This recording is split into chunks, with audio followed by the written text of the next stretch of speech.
Olá a todos, sejam muito bem-vindos ao podcast do Gabinete Oriented. Eu sou Raquel Jesus. Eu sou a Rita Barbosa, técnica também do Gabinete da Juventude.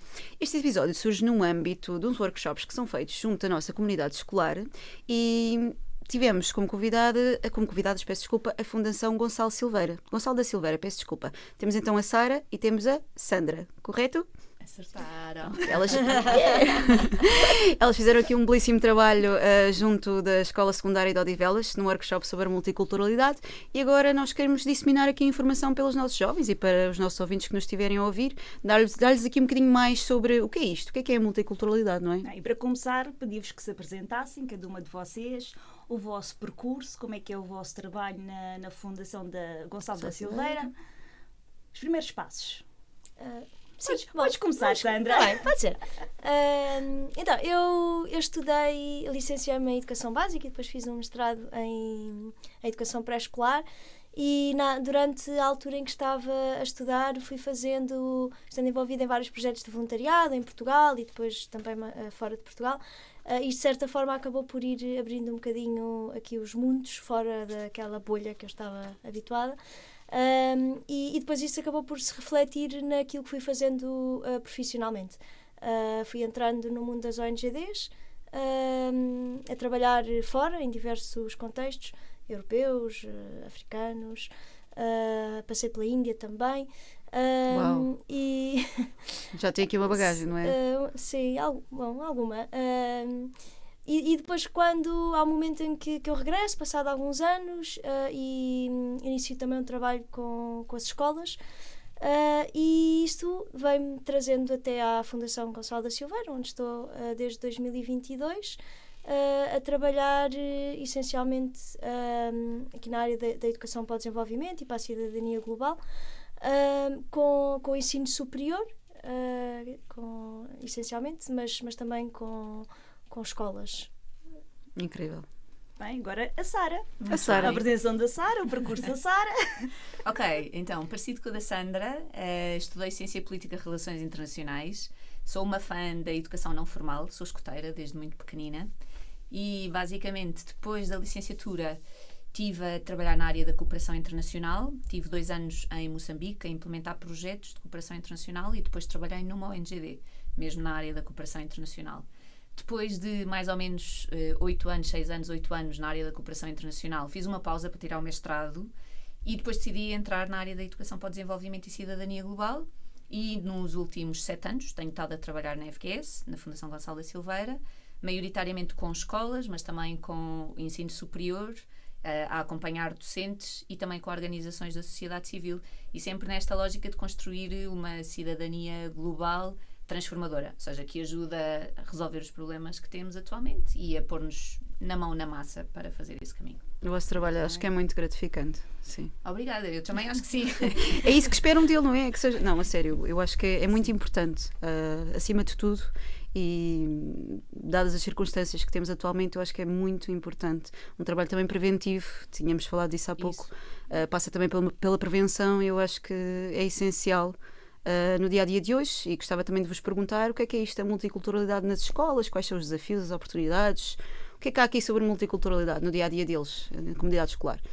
Sim, acho que aqui se calhar começar com uma ideia importante de percebermos primeiro o que é a cultura e depois o que é então a interculturalidade e como é que ela se relaciona com a área educativa. Ou seja, a cultura acaba por ser um conjunto de todas as nossas crenças, os nossos valores, determinados comportamentos, atitudes, enfim, que compõem ou que poderá vir a ser este nosso mosaico intercultural, as raízes gastronómicas, linguísticas, tudo, não é? Da religião, da música que ouvimos, enfim. E isso é-nos por um lado também transmitido, não é? de geração em geração, vamos aprendendo e vai mudando também no tempo e vai mudando no espaço. E vem um bocadinho também, até como falávamos hoje com os jovens e os jovens ali na escola, não é? Vem de vários sítios e de vários grupos. Somos um país cada vez mais multicultural, efetivamente. Sim, e mesmo eu aquilo que eu tenho como minha cultura e o meu quadro de valores e o meu quadro de referência cultural, ele foi-me dado pela minha família que me educou, pela escola e as escolas que frequentei, pelo trabalho e trabalhos que fui fazendo, pelos meus grupos de amigas, de amigos, por aquilo que faço na vida pessoal, profissional, portanto, e em todos estes locais que vou circulando e com diferentes pessoas com quem vou estando, que vão contribuindo para essa São todos esses minha fatores que nos vão cultura. moldando. Exatamente. Eu sou portuguesa, portanto posso dizer que sim, tenho elementos da cultura portuguesa, mas também tenho elementos de outras culturas, não é? Que compõem aquilo que é a minha cultura. E apesar de ser portuguesa, e de todas nós aqui sermos portuguesas, não temos todas a mesma cultura. Certo. Não há a cultura portuguesa por excelência, não é? Ela é com a descendência e afins. Claro, Sim, claro. sim, sim. Sim, e mesmo partilhando a mesma nacionalidade e o mesmo espaço geográfico, elas divergem, não é? Certo. Se calhar Basta ser do norte ou ser do sul do país. Exatamente, sim, ou seja, se calhar uma pessoa é portuguesa, mas vive ali numa aldeia ao pé da Galiza, se calhar partilha muito mais com a cultura galega de pessoas espanholas do que propriamente se calhar com uma pessoa do Algarve ou de Lisboa, mas no fundo estamos no mesmo país, mas temos essas influências distintas.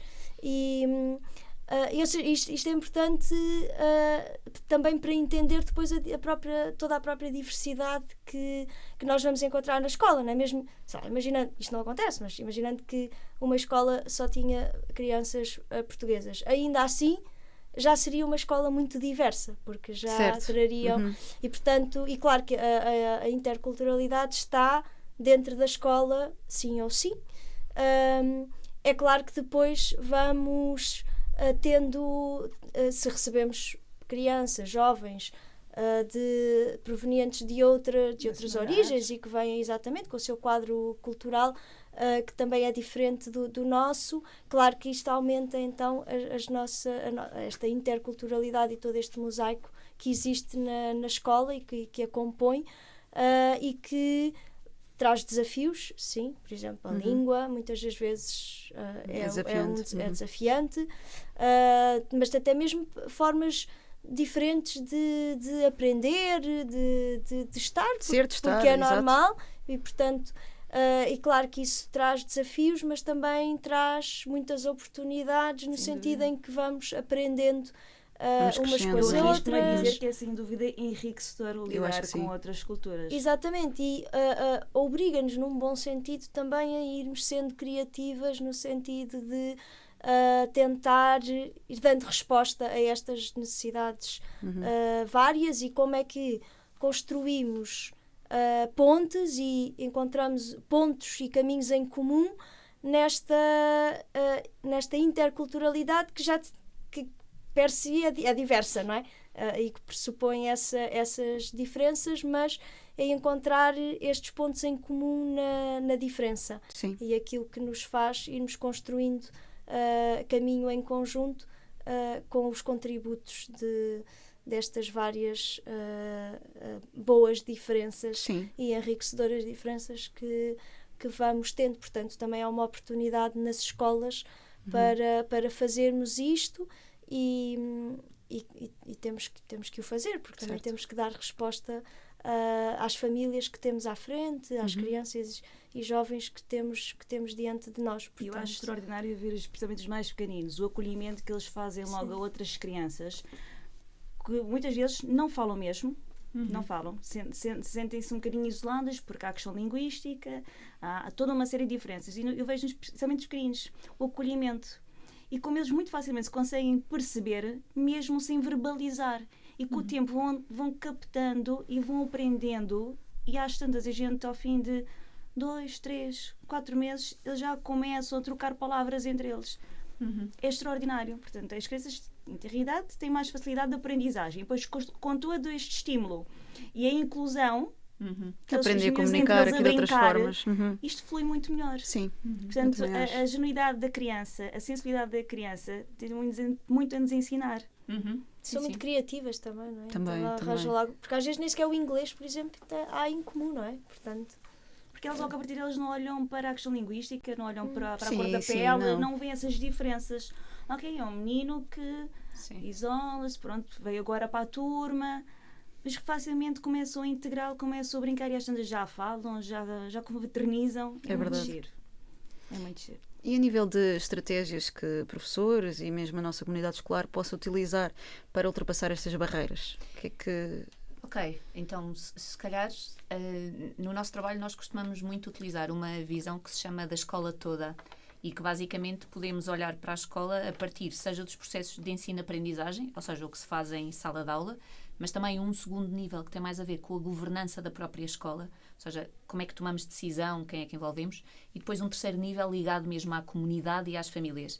Por isso, se calhar, vou dar aqui estratégias possíveis, pelo menos em 3 âmbitos. Começando especialmente pelo de ensino-aprendizagem. E se calhar para docentes que estejam, ou que ouçam e que queiram ideias, acho que há começar pelo português língua não materna, que normalmente é uma disciplina que existe obrigatoriamente para facilitar a integração linguística, mas que pode ser uma porta de entrada exatamente para também as outras crianças e jovens poderem aprender as outras línguas. Certo. E despertar uma curiosidade positiva, como nós naturalmente em pequenos que o fazemos, poder também funcionar como uma ferramenta e uma estratégia de inclusão. Por exemplo, há escolas que às vezes as turmas têm o português língua não materna, todos os meninos, todos os jovens que têm português língua não materna estão na mesma turma. Sim. Ou podem escolher estratégias de distribuí-los por todas as turmas, por turmas diferentes, e depois haver momentos específicos para português língua não materna. Eu acho que essa é uma questão interessante, a questão do português língua não materna e como é que se articula. Hoje em dia, através da disciplina ou da componente curricular de cidadania e desenvolvimento, também há cruzamentos muito interessantes que se podem fazer. Dou-vos um exemplo. Trabalhamos muito a questão dos direitos humanos. Os direitos humanos, e hoje falávamos da Declaração Universal dos Direitos Humanos, Sim, são sim. a base exatamente para se perceber como a diversidade cultural é uma força. Exatamente porque somos iguais em dignidade, somos uma humanidade partilhada.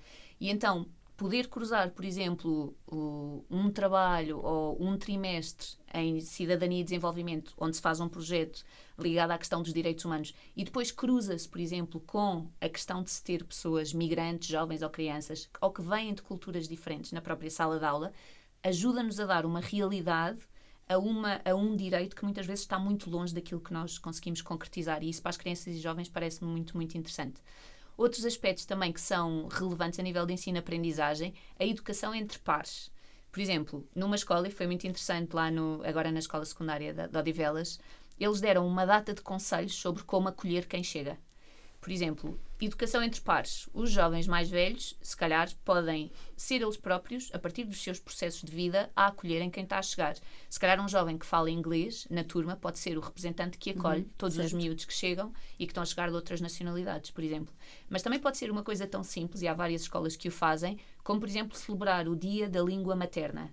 O Dia da Língua Materna é em fevereiro, é no segundo trimestre, eu acho que é em fevereiro, sim, 21 de fevereiro ou 22 de fevereiro. E é um momento interessante, por exemplo, em que podemos pôr em diálogo o português com as outras línguas existentes no espaço escolar.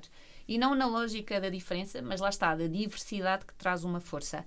Outras estratégias também. Eu gostei muito dessa palavra, desculpe interromper, gostei muito da palavra força. Isso. Foi uma palavra que vocês utilizaram muito no workshop e que às tantas os próprios jovens também já estavam força. Sim. E é verdade, é força, E a vem, dar vem a para força acrescentar. a este movimento, Sim, não sim, é? sim. De inclusão. Sim. E há uma questão, ou seja, a diferença tendencialmente, é engraçado que falou há bocado das crianças, não é? Tendencialmente a diferença nós podemos olhá-la sempre com receio ou como oportunidade. E tendencialmente isso vem do momento em que estamos, de onde estamos, dos grupos onde estamos. Uma escola que educa para o positivo, que é a diversidade cultural, claramente vai abrir portas para nas próprias turmas os jovens poderem acolher-se melhor, mas também terem uma abertura, maior curiosidade pelas outras culturas, de tentarem perceber melhor, de não haver um eles e nós, mas um todo, coletivo, não é? exatamente, uma comunidade diferente. Dizer-vos também que há uma coisa que, pelo menos na nossa experiência, tem funcionado muito bem, que são encontros residenciais entre jovens de origens diferentes. E atenção, voltamos ao mesmo. Pode ser alguém que está a estudar numa escola em Viana do Castelo, mas que na realidade até pode ser de outra nacionalidade, como ser um intercâmbio entre duas escolas de Lisboa, uma se calhar de um bairro e outra de outro bairro, e que só aí já há culturas muito diferentes. E o residencial, e eu acho que esta é a tónica importante na diversidade ou na multiculturalidade, mas mais do que isso, na educação intercultural, é a questão de que as relações são o ponto essencial para se construir uma visão positiva do que as culturas podem ser. Certo. Conhecermos-nos é o ponto de partida. Ou seja, o preconceito que eu tenho à partida só é desmontado quando eu encontro uma verdade vivida de que isto não existe, não é? Ou seja, os chavões que às vezes temos por não conhecer. E então, pormos os jovens a viverem um fim de semana residencial todos juntos, a partilharem o almoço, a partilharem o jantar, simplesmente a terem, por isso é que também na sessão de hoje os pusemos a falar uns com os outros. O diálogo, o respeito e a empatia vêm de mão dada, não vêm pela ausência de eu não conheço e por isso torna-se mais difícil. E lá está, a educação Sim. e a intercultural, isto prova que não deve se cingir às escolas, mas também ao seio familiar, à sociedade. tudo, Nós no devemos geral. implementar isto no nosso cotidiano, devemos Sim. promover a... Exatamente. E lá está, por isso é que também nos 3 âmbitos que eu vos falava, há um âmbito muito importante do trabalho das escolas em articulação com a comunidade. Por exemplo, muitas escolas hoje em dia já têm um gabinete de acolhimento em que as crianças migrantes que estão a chegar e que muitas vezes nem sequer falam língua portuguesa, ou seja, estão no nível 0, basicamente articulam-se com a sociedade civil que existe para poderem ter um acolhimento, seja a nível linguístico, mas também para poderem conhecer as associações locais que os podem ajudar a fazer perceber como é que é o sistema educativo em Portugal, como é que funciona o Sistema Nacional de Saúde, as questões da cultura, como é que se faz as compras no E isso supermercado, cabe a coisas todos tão nós óbvias. ser receptivos a essa diferença. Isso É um mesmo. trabalho conjunto, eu acho que sim. Isso. Tem que ser. Isto é tem que trabalho ser. comunitário, É. é em prol da sociedade, de uma harmonia, independentemente de ser multicultural ou não. Isso. E ia só dizer que, por exemplo, os jovens e a sala onde nós estivemos demonstra isso. A geração atual está muito mais em contacto com diversidade cultural do que a nossa. Por isso, é mesmo. Por isso, muitas vezes, o grande desafio também é como é que nós próprias podemos construir processos que nos ajudam a ver esta diversidade como força. Mesmo que não estamos habituadas. Se calhar no nosso contexto profissional, se calhar até vamos conhecer algumas pessoas. Mas, sem ser isso, se calhar vivemos ainda muito mais fechados sobre aquilo que é uma visão monocultural do que pode ser uma intercultural que vê este diálogo cultural como respeito, aprendizagem mútua, baseado na questão dos direitos humanos e que ajuda-nos mesmo a poder construir, sejam comunidades educativas, mas comunidades, ou seja, uma freguesia, um município muito mais integrado, a ver a diferença como força e não o seu oposto. E é preciso falar destes temas, o racismo, a xenofobia, Isso, isto Sim, é é muito preciso. importante Porque eles debater. existem. Sim. E voltamos. Ou seja, hoje no auditório, claramente eles perceberam, quando se passou um vídeo sobre a discriminação, todos eles mais ou menos perceberam não só o que se estava a passar, mas até tinham experiências de discriminação e foram apontando, não é? Muitas vezes a questão da raça, como se diz, não é? A questão da cor, a questão da língua, como falo, como me visto. E eles perceberam isso muito, muito facilmente. Ou seja, é muito natural para eles perceberem. Às vezes é mais difícil encontrarmos ferramentas, seja nos processos educativos, nas próprias escolas e nas comunidades, para conseguirmos dar a volta a isto. Contudo, volto a dizer, acho que do caminho que vamos fazendo, o encontro e a cruzar-me com o outro, com a outra pessoa, sem medo e falar abertamente com ela, ou seja, o encontro, o diálogo, é sempre o ponto de partida. Se não nos encontramos, se não nos pomos à volta de uma mesa a falar, vai ser mais difícil e criamos preconceitos facilmente que não E há desconstruímos. aquela máxima de vida de todos diferentes, todos iguais. Sim. Somos todos humanos. Isso. Uma humanidade partilhada por todos a partir dos direitos humanos. Acho que é mesmo uma das... Por isso é que falamos tanto que a diversidade é uma força. Acho que foi das coisas mais interessantes para discutir hoje com eles, sim. Sim. E eu acompanhei o workshop de perto e posso dizer que foi dos mais ativos a nível de jovens, Barulhentos participativos. também. Sim, mas para mim o barulho, se for um barulho Faz positivo, parte, É um sim. barulho bom. está tudo bem. Mas eles sentiram muito e partilharam muito e eu achei que foi muito bom, até porque estamos a falar de nono ano. Portanto, nem sempre é uma idade fácil, não é? E foi muito positivo. Foi Nós, muito que as positivo. próprios têm necessidade de falar sobre isto, ou porque presenciaram, viveram na pele alguma Sim. situação. Eu E também acho que é por aí. desmistificar, quebrar aqui alguns tabus é muito importante. Sim. Principalmente os jovens que estão-se a formar enquanto adultos. Sim, e mesmo nós próprias. Ou seja, acho que há... sobre a questão da interculturalidade e da discriminação, a educação intercultural ajuda-nos a perceber porque é que discriminamos. Ou seja, a perceber que formamos a nossa identidade, formamos parte de um grupo maior e voltamos ao mesmo. E que a diversidade não é uma fraqueza, mas é uma força contínua nisso. Mas para trabalharmos a questão das discriminações. Muitas vezes não só há questões legais que temos que ter em conta, mas para além disso os processos educativos são mesmo importantes. Não só falar sobre eles, mas ter mecanismos de, sempre que acontece algum ato discriminatório, também podermos agir e fazer aqui um caminho de acompanhar, não é? E de encontrar uma solução para algum tipo de conflito, algum tipo de estratégia que possa ser montada para dar resposta. E aqui a família é essencial. O acompanhamento da família. Acho que é tudo. Acho que é uma questão de... em prol disto, de promover esta copaternização. Sim. Porque as muitas vezes são um reflexo daquilo que há em casa, é todo um histórico de vida. E a sociedade atual é muito mais abrangente, não é? Portanto, os adultos, os pais, os avós também têm que compreender como é que funciona têm que ter um papel a ativo e sociedade. fundamental. Também Eu eles acho que têm que sim. se adaptar. Eu acho que sim. Não é só da parte dos jovens, é da nossa parte também. Isso. Mas é o papel que já falámos. principal é a família e os adultos, porque nós é que vamos educá-los, não é? Sim. Nós, Por a exemplo, parte de escola, nós. os professores, lá está, é um trabalho comum que todos, Sim. Contínuo. se todos fizermos a nossa parte, Sim, e entre eles próprios, reforçar que muitas vezes entre eles próprios os processos de educação entre pares são mesmo relevantes, nomeadamente na idade em que eles estão. Ou seja, na adolescência e depois daqui o final do terceiro ciclo e secundário, e chegarmos a eles de uma maneira próxima é mesmo importante para trabalhar estas questões. Por isso, esta é a altura em que eles menos ouvem os pais, esta é a altura em que eles menos ouvem os professores. Por isso, de alguma maneira, sim, claro que sim, passar as informações e dar-lhes espaços para eles próprios, enquanto estratégia, poderem fazer estes processos de aprendizagem positivos, no respeito, no acolhimento do outro, no diálogo, na escuta, na empatia. Acho que são mesmo a pedra de toque para isto tudo funcionar. Porque, voltamos ao mesmo, a teoria que nós podemos passar para eles, seja num processo de aprendizagem, se é muito técnico-cognitivo, o que nós estamos a falar é mesmo de uma mudança comportamental, ético-comportamental, ou seja, como é que vocês leem os valores que são importantes para vocês e como é que vocês os transformam em comportamentos. E muitas vezes eles aí aprendem melhor entre eles do que connosco, nesta fase da vida. Por isso é que estava a dizer que por exemplo, aqui a Casa Mais da do que a Juventude... teoria à prática. Sim. Se bem que as sementinhas ficam lá. Alguma Sim, coisa vai sim, brotar sim, dali. Sim, pelo menos fazer... Sim, claro que sim. Mas, por exemplo, aqui a Casa da Juventude poder ser um polo onde eles próprios podem experimentar e vivenciar a interculturalidade é ótimo. A própria escola em si já o faz. Eles estão de diferentes origens, de diferentes línguas, de diferentes culturas, diariamente em sala de aula. Acho que não há processo nenhum educativo mais interessante do que esse. Temos que ir apoiando e balizando, sim. Quando se resvala para falta de respeito, discriminação, etc. Depois é mesmo importante sabermos atuar. E os direitos, e o cumprimento dos direitos e dos deveres da humanidade. eu Sim, queria também perguntar aqui à Sara e à Sandra se têm alguma mensagem para deixar aos nossos jovens que nos estão a ouvir, ou se têm algum exemplo de boa promoção do vosso trabalho que queiram... Eu sei que têm muitos, eu sei que sim, não é? Convém. Mas, não, se têm algum exemplo que queiram passar para nós... Sim.